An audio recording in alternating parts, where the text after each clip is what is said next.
आज का विस्तार विशेष कुछ खास है। आज हम विस्तार विशेष में आपकी समस्याओं और मुद्दों की बात नहीं करेंगे, बल्कि समाज के उन प्रतिभाशाली युवाओं से मिलवाएंगे जिन्होंने तमाम मुश्किलों के बीच एमपीपीएससी की परीक्षा में बड़ी सफलता पाई है। आपको दिखाएंगे संघर्ष और सफलता की वो कहानियाँ जो आज मध्य प्रदेश की फिजाओं में मिसाल बनकर गूंज रही हैं।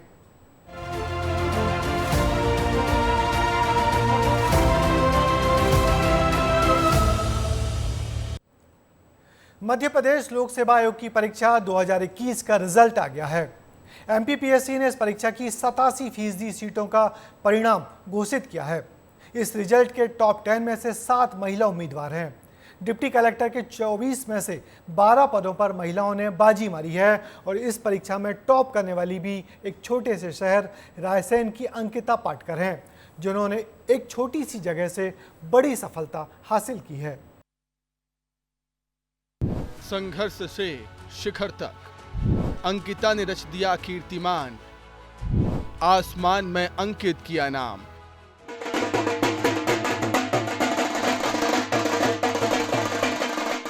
ये खुशी उसी सफलता की है जो संघर्षों के बाद मिली है। ये जश्न उस कामयाबी का है जो मेहनत से हासिल हुआ है। ये उल्लास उस कीर्तिमान का है जो एक छोटे से शहर से निकलकर मध्य प्रदेश की सबसे बड़ी परीक्षा एमपीपीएससी में टॉप कर बनाया गया। जी हां, रायसेन में पोस्ट ऑफिस एजेंट की बेटी अंकिता पाटकर ने एमपीपीएससी 2021 में पहला मुकाम हासिल किया है और उनका सिलेक्शन डिप्टी कलेक्टर के पद पर हुआ। उन्हीं को मिलती हैं जिनके सपनों में जान होती है। पंखों से कुछ नहीं होता, हौसलों से उड़ान होती है। जी हाँ, ये कहावत सच कर डाली है रायसेन जैसे छोटे से कस्बे की एक बेटी ने, जिसका नाम है अंकिता पाटकर, जो एमपीपीएससी की मध्य प्रदेश की टॉपर बनी है। हम इस वक्त मौजूद हैं अंकिता के घर पर और आज यहाँ के उनके घर पर इस पूरी चीज के लिए काफी खुशियां मनाई जा रही हैं। आज सीधा उन्हीं से बात करने की कोशिश करते हैं।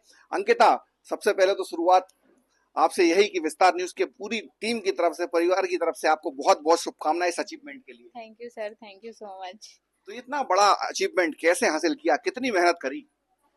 सर, मैंने रेगुलर 15-16 घंटे से ज़्यादा कभी कभी 18 घंटे भी पढ़ाई की है और मेरा ऐसा टारगेट रहता था कि जैसे मुझे एक दिन में क्या कंप्लीट करना है, उसके क्वेश्चंस कैसे लगाने हैं।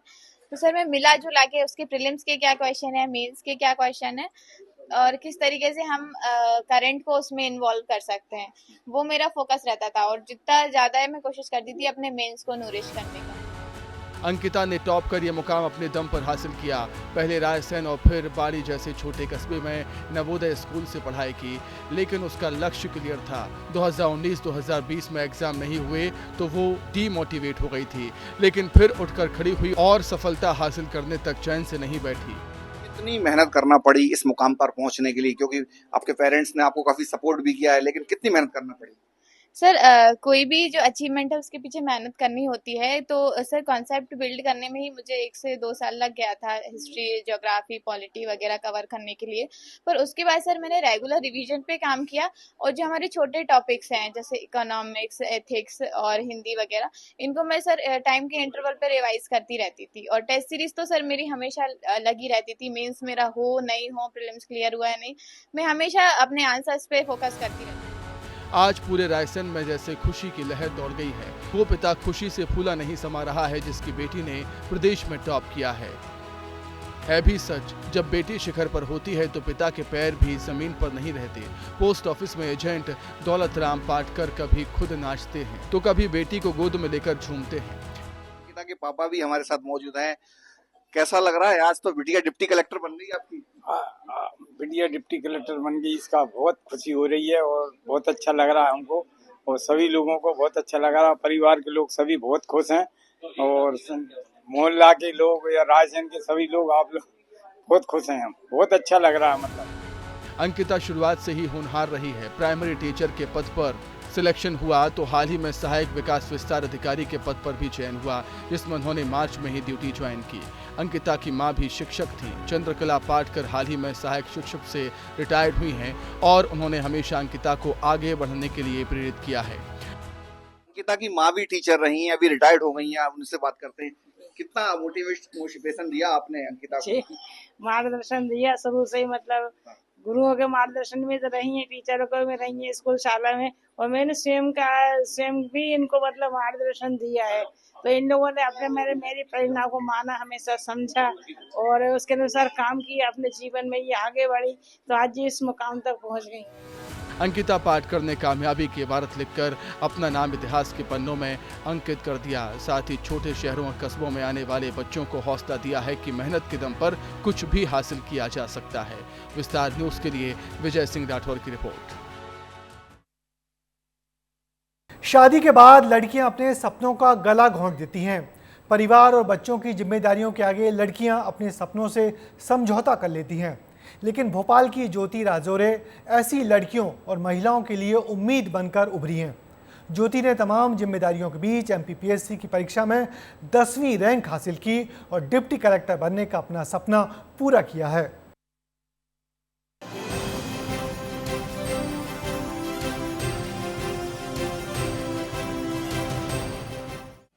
ये हैं मध्य प्रदेश की भावी डिप्टी कलेक्टर ज्योति राजौरे। ज्योति ने संघर्षों के बाद सफलता की ऐसी इबारत लिखी है कि पूरा परिवार खुशी से फूला नहीं समा रहा, क्योंकि ये जीत इतनी आसान नहीं थी। करीब 6-7 साल की अथक मेहनत, शादी के बाद ससुराल की जिम्मेदारी, पति और बच्चे की बेहतर परवरिश के साथ उन्होंने अपनी पढ़ाई जारी रखी और आज एमपीपीएससी के रिजल्ट में 10वीं रैंक लाकर पूरे परिवार को गर्व करने का मौका दे दिया। साथ ज्योति राजौरे जी मौजूद हैं और ये अब डिप्टी कलेक्टर इन्हें बोला जाएगा। डिप्टी कलेक्टर ज्योति राजौरे जी मौजूद है। बात करेंगे कि कैसा संघर्ष रहा और डिप्टी कलेक्टर के पद तक पहुंचने के लिए तैयारियां कैसे की, कहां से मोटिवेशन मिला। मैम, सबसे पहले विस्तार न्यूज की तरफ से आपको बहुत बहुत बधाई। जी धन्यवाद सर, बहुत बहुत धन्यवाद। मैम, कैसे संघर्ष कैसा रहा, क्योंकि अब एक लंबा संघर्ष किया होगा आपने, और कितने अटेम्प्ट किए, कैसे तैयारी किया? संघर्ष ये रहा सर कि ये बालक मेरा प्ले स्कूल में था, तब मैंने स्टार्ट किया और आज ये 5th क्लास में आ गए हैं। तो करीब 6 से 7 वर्ष मुझे हो गए तैयारी को, क्योंकि बीच में कोविड भी आया, उसकी वजह से भी विलम्ब रहा। तो ये मेरा मेंस के तौर पर मेरा चौथा प्रयास था और साक्षात्कार के तौर पर ये मेरा तीसरा प्रयास था। तो अब जाके मुझे सफलता मिली। मैंने 2017 से शुरुआत की थी एग्ज़ाम की। ये सफर बेहद मुश्किल था। परिवार की जिम्मेदारियों के बीच समय निकालना चुनौती से कम नहीं था, लेकिन ज्योति ने हर चुनौती का सामना किया और कामयाबी का रास्ता बनाती चली गई, क्योंकि ये सपना उनके ससुर का था। किसी प्रशासनिक पद में आप रही हैं या इससे पहले कहाँ थी? जी सर, मैंने BHMS किया है। तो विवाह के पश्चात मैंने, चूँकि मेरी ग्रेजुएशन के टाइम पे मेरी शादी हो गई थी 2011 में, उसके पश्चात मैंने भोपाल आकर कुछ समय जॉब किया, प्राइवेट स्कूल में टीचिंग की, और फिर 2014 में बेटा हुआ और उसके 3 वर्ष के पश्चात मैंने इसे पर्याप्त समय दिया और उसके 3 वर्ष के पश्चात मैंने तैयारी शुरू की। हमारे यहाँ ऊपर रेंट पे रहने के लिए एक फ्रेंड आई थी मेरी, नायब तहसीलदार, तो बस उन्हीं से वो मेरा इंस्पिरेशन रही और तभी से ये जर्नी चल रही है और आज कंप्लीट हुई। ज्योति बताती है कि डिप्रेशन एमपीपीएससी की परीक्षा का हिस्सा है। चौथे प्रयास में उन्हें सफलता हासिल हुई। इस दौरान कई बार डिप्रेशन भी हावी हुआ, लेकिन उनके पति ने हर कदम पर हौसला बढ़ाया। जी, डिमोटिवेशन तो हर क्षण होता है इस एग्ज़ाम में और मुझे लगता है कि ये एक सिम्टम है पीएससी की बीमारी का, तो मैंने उसको वैसे ही ट्रीट किया। और जब भी मुझे डिप्रेशन होता था तो मेरे हस्बैंड मोटिवेट करते थे कि नहीं ठीक है, कोई बात नहीं, इस बार नहीं हुआ अगली बार होगा, अभी तुम्हारे लगातार प्रीलिम्स निकले हुए हैं और तुम्हें मेंस देना है, तुमने मेंस क्वालिफाई किए हैं, हम लास्ट स्टेज तक पहुँचे तो अब हम इसको भी क्रॉस कर लेंगे। तो बस भी बगल में है, इनसे भी बात कर लेता हूँ। सर, कैसा संघर्ष देखा आपने, क्योंकि अब तो डिप्टी कलेक्टर बन गई हैं? असल में मेरे पिताजी का शुरू से एक सपना रहा था, हमारे प्रति भी रहा था कि करें, लेकिन हम समय पर नहीं रहे तो हमने बिजनेस चुन लिया था। उनका मन था कि यार ये मेरी बहू नहीं बेटी है, तो शुरू से उनका मार्गदर्शन रहा था कि यार प्रशासनिक सेवा के लिए तुम काम करो। जब शुरुआत करी तब उतना ऐसा नहीं लगा था, पर जैसे ही इन्होंने एग्ज़ाम में रिजल्ट देना शुरू करा तो फिर पिताजी ने लगातार हम लोगों को कंटिन्यू मोटिवेट करा और बस धीरे धीरे वो 17 से जर्नी आई है। बहुत बड़ी जर्नी है, जो डिप्रेशन भी आता है, मतलब हर 15 दिन में आप मानिए कि डिप्रेशन का दौर भी आता है, पर आप बस समन्वय रहा पूरा परिवार का, तो आज बढ़िया सफलता प्राप्त हुई है। ये कामयाबी बेहद खास है। मध्य प्रदेश के कैबिनेट मंत्री विश्वास सारंग ने भी घर जाकर ज्योति राजौरे को कामयाबी पर बधाई और शुभकामनाएं दी हैं। ज्योति राजौरे जी पीएससी में सिलेक्ट हुई हैं और केवल सिलेक्ट नहीं हुई बल्कि उन्होंने रैंक भी हासिल की है। आज मैं उनको प्रत्यक्ष रूप से बधाई देने आया हूं। ये हम सबके लिए प्रसन्नता की बात है। और ज्योति बहन का जो ये सफलता का जो सफर है ये बहुत प्रेरणादायी है, क्योंकि वो विवाहित हैं, परिवार के साथ हैं, उनका बेटा है। वो सब जिम्मेदारी के साथ साथ उन्होंने ये एग्जाम को क्रैक किया है, सफलता अर्जित की है। ज्योति आज एक मिसाल बनकर उभरी हैं। शादी और परिवार की जिम्मेदारियों के बाद कई लड़कियां अपने सपनों को तोड़ देती हैं, लेकिन ज्योति ने करके दिखाया है कि हर जिम्मेदारी के साथ अपने सपनों को भी पूरा किया जा सकता है। और वो आज ऐसी कई महिलाएं और लड़कियों के लिए उम्मीद की ज्योति बन गई हैं। विस्तार न्यूज के लिए सूरज तिवारी की रिपोर्ट। जब तक मंजिल न मिले तब तक चलते रहें, मंजिल एक न एक दिन जरूर मिलेगी। कुछ ऐसा ही साबित किया है इंदौर की प्रियल यादव ने। प्रियल यादव ने MPPSC के रिजल्ट में 6वीं रैंक हासिल की है। खास बात यह है कि वो 3 बार से MPPSC में सिलेक्ट हो रही हैं और फिलहाल डिस्ट्रिक्ट रजिस्ट्रार के पद पर हैं, लेकिन उनका लक्ष्य तो डिप्टी कलेक्टर बनना था। तब तक मेहनत करते रहो जब तक सफलता आपके कदम ना चूम ले, यह साबित किया है इंदौर की बेटी प्रियल यादव ने। उन्होंने लगातार तीसरी बार MPPSC क्रैक किया है और इस बार 6ठी रैंक पाई है। इसके पहले से ही वो वर्तमान में खंडवा की जिला पंजीयक है, यानी कि डिस्ट्रिक्ट रजिस्ट्रार हैं। हम उन्हीं से बात करेंगे, हमारे साथ में मौजूद है। प्रियल, आपको सबसे पहले तो विस्तार न्यूज़ की तरफ से बहुत बहुत बधाई। आपने जो अचीव करना चाहते थे आप वो कर लिया है। कैसी रही आपकी जर्नी? जर्नी बहुत सारे फेजेस के साथ थी, इमोशनल थी, थोड़ा ब्रेकडाउन था, थोड़ा स्ट्रगल था, बट अल्टीमेटली खुशी इस बात की मिली कि हम जिस रिज़ल्ट का वेट कर रहे थे, मैं और मेरी फैमिली, कल फाइनली वो रिज़ल्ट आया। मेरा डिप्यूटी कलेक्टर पोस्ट पर चयन हुआ और रैंक 6 आई, तो सब बहुत खुश हैं इस चीज़ के लिए। सर, इसके पहले भी मेरा 2019 में डिस्ट्रिक्ट रजिस्ट्रार की पोस्ट पर सिलेक्शन हुआ था और अभी मैं इंदौर में as a officer in training हूँ। उससे पहले भी आप कुछ चुनी गई थी? जी सर, 20 में मेरा असिस्टेंट कमिश्नर कोऑपरेटिव की पोस्ट पे सिलेक्शन हुआ था। तो वो आपने सेलेक्ट नहीं किया? नहीं सर, मैंने असिस्टेंट कमिश्नर कोऑपरेटिव की ज्वाइनिंग नहीं ली, क्योंकि 19 में थोड़ी सीनियरिटी थी और डिस्ट्रिक्ट रजिस्ट्रार पोस्ट मुझे ज़्यादा बेटर लग रही थी, तो मैंने डिस्ट्रिक्ट रजिस्ट्रार की ज्वाइनिंग ली थी। अब आगे क्या रहेगा? जो आप चाहती थी बचपन से डिप्टी कलेक्टर बनना, तो वो आपने अचीव कर लिया है? जी सर, डेफिनेटली सर ज्वाइन करूँगी। अभी मैं प्रेजेंटली ट्रेनिंग पे जा रही हूँ भोपाल नरोहा, उसके बाद आके। दूसरे लोगों को क्या आपकी एडवाइस रहेगी? कई सारे लोग हैं, सैकड़ों लाखों लोग हैं जो प्रैक्टिस कर रहे हैं, जो तैयारी कर रहे हैं कॉम्पिटिशन एग्ज़ाम्स की। सर, एस्पिरेंट्स को मेरी यही एडवाइस रहेगी कि आप जिस एग्ज़ाम की प्रिपरेशन कर रहे हैं, एक बार उस एग्ज़ाम को स्टडी करिए। आप उस एग्ज़ाम की डिमांड्स को समझने की कोशिश कीजिए, उसी के अकॉर्डिंग आप अपनी स्ट्रैटेजी बनाइए। फॉर एग्ज़ाम्पल, अगर आप MPPSC की प्रिपरेशन कर रहे हैं तो MPPSC किस टाइप से एग्ज़ाम ऑर्गेनाइज़ करता है, क्या पैटर्न होता है, किस टाइप से क्वेश्चंस पूछता है, वो बहुत इंपॉर्टेंट है। और हाल ही में जैसा MPPSC ने सिलेबस चेंज किया है, तो आप अब नए सिलेबस के अकॉर्डिंग अपनी स्ट्रैटेजी प्लान कीजिए और उसी को कंटिन्यू करिए। काफ़ी मुश्किल होता है MPPSC जैसा एग्ज़ाम क्रैक करना। लगातार 3 बार आपने क्रैक किया है, तो कितना चुनौतीपूर्ण था, कितना सेक्रीफाइस आपको करना पड़ा है इसके लिए? सर, सेक्रीफाइस बहुत सारे थे।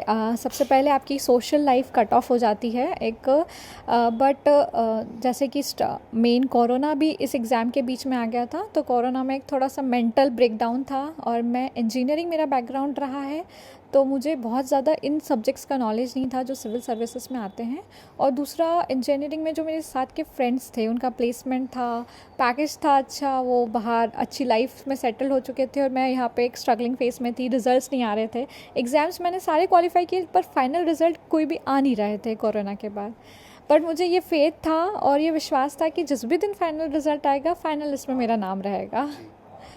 तो रिजल्ट नहीं आना ये एक काफ़ी बड़ी समस्या रही है, एटलीस्ट MP में, तो कई सारे लोग उसे फेस भी कर रहे हैं। तो ये फेस कैसे निकला? हालांकि आप तो ज्वाइन कर चुके थे, लेकिन जो दूसरे ज्वाइन नहीं कर पाए उनके लिए कितना मुश्किल होता होगा ये फेस? सर, बहुत टफ फेस रहता है, क्योंकि MPPSC में 3-3, 4-4 साल कैसे निकलते हैं पता ही नहीं चलता है और बच्चे अपने घर छोड़कर यहाँ पर आते हैं प्रिपरेशन के लिए। और एक अर्निंग एज होती है कि आप कुछ कमा भी नहीं रहे हैं, उसके बाद प्रिपरेशन भी कर रहे हैं, एग्ज़ाम भी निकाल रहे हैं और रिज़ल्ट भी नहीं आ रहे हैं, तो एक बहुत बड़ा मेंटल ट्रॉमा रहता है। बट कहते हैं ना कि थोड़ा सा फेथ रखिए, थोड़ा सा पेशेंस रखिए और उस चीज़ को ट्रस्ट करिए कि हाँ, जिस भी दिन रिज़ल्ट आएगा, आप अपनी प्रिपरेशन इतनी स्ट्रॉन्ग रखिए कि जिस भी दिन रिज़ल्ट आएगा, आज आए या 1 साल बाद आए, पर मेरा नाम उस लिस्ट में आना चाहिए, बस। तो प्रियल यादव हैं, डिप्टी कलेक्टर भी बन चुकी हैं, बता रही हैं कि एक व्यक्ति किस तरह से कई लोगों की लाइफ चेंज कर देता है। यहीं से उन्हें यह आइडिया आया था कि वो भी आगे आएँ और इस मुकाम तक पहुँचे। पुनीत विजयवर्गीय, विस्तार न्यूज़, इंदौर। अब मिलवाते हैं एमपीपीएससी में 20वीं रैंक हासिल करने वाले लोकेश छापरे से। लोकेश ने डीएसपी से डिप्टी कलेक्टर तक का सफर तय किया है। लोकेश ने मुफलिसी और संघर्षों के बीच बड़ी कामयाबी हासिल की है और कामयाबी का सफर आज भी जारी है। एमपीपीएससी का रिजल्ट जारी हो गया है और इसमें कई लोग ऐसे हैं जो डिप्टी कलेक्टर के लिए सेलेक्ट हुए हैं। ऐसे में हमारे साथ मौजूद हैं लोकेश जी, जिनकी 20वीं रैंक आई है। ये ऑलरेडी डीएसपी हैं मुरैना में और अब डिप्टी कलेक्टर आने वाले समय में बनेंगे। इन्हीं से बातचीत कर लेते हैं। पहले तो आपको विस्तार न्यूज़ की तरफ से बहुत बहुत बधाई लोकेश जी। धन्यवाद सर। और 2021 के रिज़ल्ट में जो रात को ही आया है उसमें मैं डिप्टी कलेक्टर बन गया हूं और निश्चित तौर पर ये मेरे लिए एक बहुत अच्छी बात है, मेरे परिवार के लिए गर्व की बात है जी। लोकेश जी, आप डीएसपी हैं, अभी आप बता रहे थे ऑलरेडी डीएसपी हैं, थोड़ा अपने डीएसपी होने का सफ़र बताइए, फिर मैं डिप्टी कलेक्टर तक आता हूँ। निश्चित तौर पर डीएसपी होने का सफ़र भी एक स्ट्रगल दौर भरा ही रहा है। एक स्टूडेंट लाइफ में अधिकांश स्टूडेंट को जो निम्न मध्यम परिवार से आते हैं उनको एक स्ट्रगल ही देखना होता है। मेरी स्कूलिंग ग्रामीण क्षेत्र में ही हुई है, जहाँ पर मुझे नदी पार करके दूसरे स्कूल में जाना होता था और मेरे फादर नाविक हैं और उसी नाव से मैं उतरकर दूसरे गांव स्कूल जाया करता था। उसके पश्चात मैंने अपना ग्रेजुएशन इंदौर में किया है और ग्रेजुएशन के पश्चात मैं भोपाल आ गया था। तो दोनों जगह इंदौर और भोपाल में मेरी तैयारी हुई है और बड़े शहर में निश्चित तौर पर एक निम्न मध्यम परिवार के लिए सर्वाइव करना थोड़ा मुश्किल होता है। ऐसे समय में मेरे फ्रेंड्स जो अरुण भैया हैं, ललित भैया हैं, शुभम हैं, इनका योगदान बहुत अच्छा रहा है। डीएसपी बने, आपको प्रशासनिक सेवा में जाने के लिए कहाँ से आशाएं मिली या कहाँ से आपने सोचा प्रशासनिक सेवा में जाना चाहिए? उसके बाद आप डिप्टी कलेक्टर बन गए, तो कहाँ सोचा? सबसे पहले ये प्रेरणा मेरी जो टीचर हैं रही हैं ऋचा गुप्ता जी, उनके माध्यम से मुझे सिविल सेवा में आने की प्रेरणा मिली और मैं उनको धन्यवाद देना चाहूँगा कि उन्होंने न केवल मुझे आगे मार्गदर्शन उपलब्ध कराया और यहाँ तक आने में उनका महत्वपूर्ण योगदान रहा है। डीएसपी के बाद डिप्टी कलेक्टर बनने तक का सफ़र कितना कठिन भरा रहा? क्योंकि एक प्रशासनिक सेवा में जाने के बाद बहुत सारे लोग सोचते हैं एक अच्छी सरकारी नौकरी मिल गई अब तो बस, लेकिन आप लगातार तैयारी करते रहे। निश्चित तौर पर मैं बताना चाहूँगा कि मेरी 1-1.5 महीने से ट्रेनिंग चल रही थी भोरी में और मैं पिछले 2-3 महीने से पोस्टेड था मुरैना में। तो ट्रेनिंग के दौरान काफ़ी व्यस्त शेड्यूल होता है, सुबह 5:30 से लेकर रात के 8:30 बजे तक का शेड्यूल होता है। तो उस बीच में भी मैं आधे घंटे लंच में, ब्रेकफास्ट में, स्पोर्ट्स में, इंडोर क्लासेस, आउटडोर क्लासेस में 15 मिनट आधे घंटे निकाल कर मैं पढ़ाई करता था और निश्चित तौर पर उसका परिणाम मुझे कल के रिज़ल्ट में देखने को मिला। और सबके सामने है एक लास्ट ये कि जो लोग तैयारी कर रहे हैं, क्योंकि बहुत सारे लोगों को ख्वाब होता है पीसीएस सेवाओं में, प्रशासनिक सेवाओं में जाने के लिए, कोचिंग में हज़ारों बच्चे पढ़ रहे होते हैं, उन्हें क्या कहना चाहेंगे? मैं उन्हें यही कहना चाहूँगा कि कंटिन्यूटी और उनका जो दृढ़ संकल्पता है वो उच्च स्तरीय होनी चाहिए। चंद पंक्तियों के माध्यम से बताना चाहूँगा कि रहा कोई भी कठिन नहीं, लक्ष्य कोई भी बड़ा नहीं, हारा वही जो लड़ा नहीं। चलिए, बहुत धन्यवाद। तो ये विस्तार न्यूज के साथ डिप्टी कलेक्टर लोकेश जी बैठे हैं और इनका सिलेक्शन डिप्टी कलेक्टर के लिए हो गया है, इसलिए मैं बोल रहा हूँ डिप्टी कलेक्टर इनको, और आने वाले समय में किसी न किसी जिले में ये डिप्टी कलेक्टर बनते हुए दिखाई देंगे। कैमरा पर्सन नागेंद्र के साथ सूरज तिवारी, विस्तार न्यूज। ये तो सफलता की वो कहानियां हैं जो आज हम सबकी जुबान पर हैं, लेकिन ऐसे हजारों युवा हैं जो बरसों के संघर्ष के बाद भी यूपीएससी और एमपीपीएससी जैसी परीक्षाओं में कामयाब नहीं हो पाते और निराशा के घोर अंधकार में चले जाते हैं। मध्य प्रदेश सरकार के गृह विभाग में सचिव ओम प्रकाश श्रीवास्तव ने अपनी बेटी श्रुति की एक पोस्ट पर देश के युवाओं को बड़ा संदेश दिया है। दरअसल ओपी श्रीवास्तव की बेटी श्रुति भारतीय प्रशासनिक सेवा की तैयारी कर रही थी, लेकिन वो सफल नहीं हुई, जिसके बाद ओपी श्रीवास्तव ने एक खत अपनी बेटी के नाम पोस्ट किया जिसमें लिखा कि सिविल सेवा बहुत कुछ है लेकिन सब कुछ नहीं है। देखिए एक पिता ने कैसे बढ़ाया अपनी बेटी का हौसला। नहीं श्रुति, तुम्हारी फेल्योर नहीं है। तुमने एक ऊंचा लक्ष्य सामने रखा था और देश भर के सबसे प्रतिभाशाली और मेहनती अनारक्षित वर्ग के उन 1000 युवाओं में अपना स्थान बनाया जो इस कठिन परीक्षा के अंतिम चरण तक पहुंचे। अंतिम सफलता तो कई ऐसे कारणों पर निर्भर करती है जो हमारे नियंत्रण के बाहर होते हैं। इसे ही भाग्य कहते हैं। सिविल सेवा बहुत कुछ है। वह आर्थिक सुरक्षा देती है, समाज में पहचान और सम्मान दिलाती है, लेकिन वही सब कुछ नहीं है। भारत के कैबिनेट सेक्रेटरी को कितने लोग जानते हैं, परंतु बाबा आमटे, विनोबा जी जैसे लोग अमर हो जाते हैं। शुभकामनाएं, आशीर्वाद। ओम। मेरी बेटी ने सिविल सर्विस दिया था, वो इंटरव्यू तक पहुंची।